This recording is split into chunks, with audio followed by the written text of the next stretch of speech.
या देवी सर्वभूतेषु शक्ति रूपेण संस्थिता नमस्तस्यै नमस्तस्यै नमस्तस्यै नमो नमः।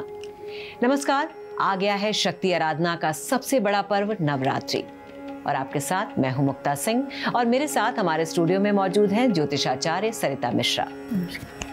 तो बरसात के बाद शरद ऋतु आ गई है। मौसम का ये परिवर्तन शक्ति आराधना के लिए सबसे अच्छा समय माना जाता है। शारदीय नवरात्रि में शक्ति आराधना का बेहद महत्व है। यही वो समय है जब भगवान राम ने रावण पर विजय प्राप्ति के लिए माँ जगदम्बा की आराधना की थी।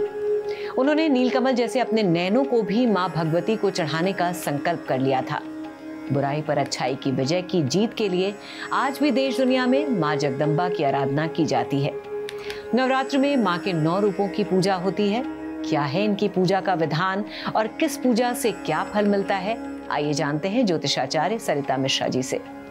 तो सरिता जी, पहले तो ये बताइए, जो चीजें मैंने कही क्या वो सही बताया मैंने? बिल्कुल, आपने सब कुछ सही कहा है। ये 9 देवियों का रूप है जो नवरात्रों में हम सब देखते हैं और पूजते हैं। पहला जो रूप है वो है माँ शैलपुत्री, जो कि हिमालय देव की पुत्री हैं, इसीलिए उनका नाम शैलपुत्री रखा गया है। माँ के हाथों को अगर आप ध्यान से देखेंगे तो एक हाथ में उनके त्रिशूल रहता है और एक हाथ में सफ़ेद कमल। तो माँ शैलपुत्री जो है वो आपको शक्ति और धैर्य के रिप्रेजेंट करती हुई दिखाई देंगी। इसलिए माँ शक्ति शैलपुत्री का आप फर्स्ट डे पूजा आराधना करें। माँ शैलपुत्री के लिए कलश स्थापना करें। सबसे पहले एक पट्टा बिछाएं, पट्टे के ऊपर लाल रंग का वस्त्र बिछाएं, उसके ऊपर माँ शैलपुत्री की तस्वीर या मूर्ति स्थापित करें, कलश स्थापना करें, घी का दीपक जलाएं, घी के दीपक में 2 लौंग अवश्य डालें और माँ शैलपुत्री को जो प्रसाद के रूप में बहुत पसंद है वो है सफ़ेद दूध से बना कोई भी पदार्थ। हो सके तो मखाने की खीर का भोग अवश्य लगाएं। ऐसा करने से आप माँ शैलपुत्री को प्रसन्न करेंगे और माँ शैलपुत्री आपके जीवन में शक्ति स्मृति प्रदान करेंगे आपके जीवन भर। चलिए, तो आपने बहुत ही अच्छे से बता दिया कि पूजा का विधान क्या है और हमें कौन सा प्रसाद चढ़ाना चाहिए जिससे कि हमें फल प्राप्ति हो।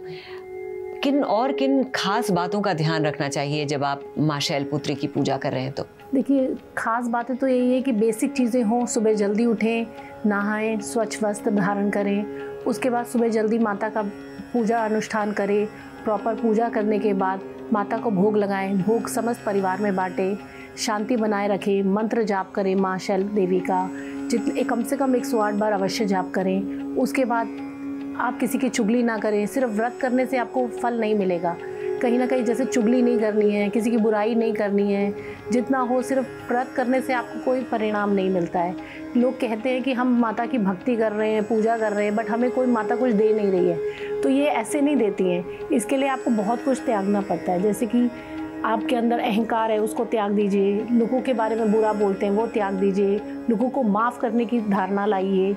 किसी से बदला मत लीजिए। जितना हो सके अपनी बुरी चीज़ों को रोकिए। लोगों का दिल मत दुखाएं। जितना हो सकता है उनका भला करने की कोशिश करें।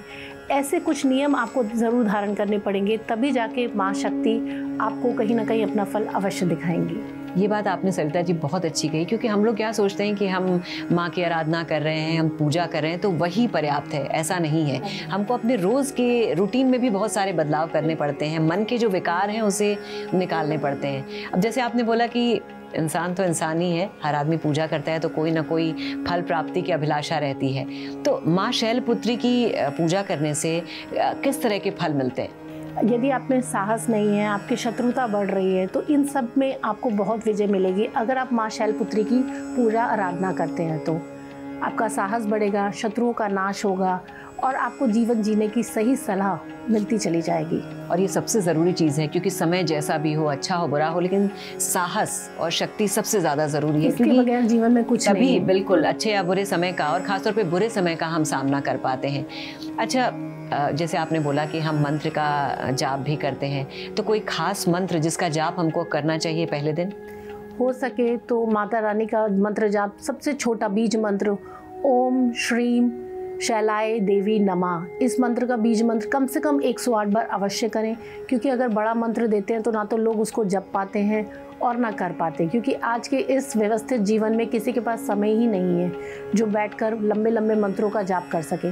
तो हम ये चाहेंगे कि कम से कम बीज मंत्र तो अवश्य जपें और अपना मन साफ सुथरा रखें। क्योंकि अभी हम पहले दिन की बात कर रहे हैं, तो मुहूर्त क्या है, पहले किस समय पे स्थापना करनी चाहिए? वैसे तो सुबह अर्ली मॉर्निंग मुहूर्त निकला है 6:17 से 7:22 में। यदि आप इस सुबह जल्दी कर सकते हैं तो ठीक है, नहीं तो जो अभिजीत मुहूर्त है वो रहेगा 11:15 बजे से लेके 12:30 बजे तक। इस बीच में भी आप अवश्य कर सकते हैं कलश स्थापना और माता रानी की पूजा स्टार्ट। चलिए, तो आपने पहले दिन के बारे में हमें बताया, उस पूजा का विधि विधान बताया, कौन सा मंत्र हमें बोलना चाहिए, किस तरह से पूजा करनी चाहिए। इसके लिए आपका बहुत बहुत धन्यवाद। नमस्कार।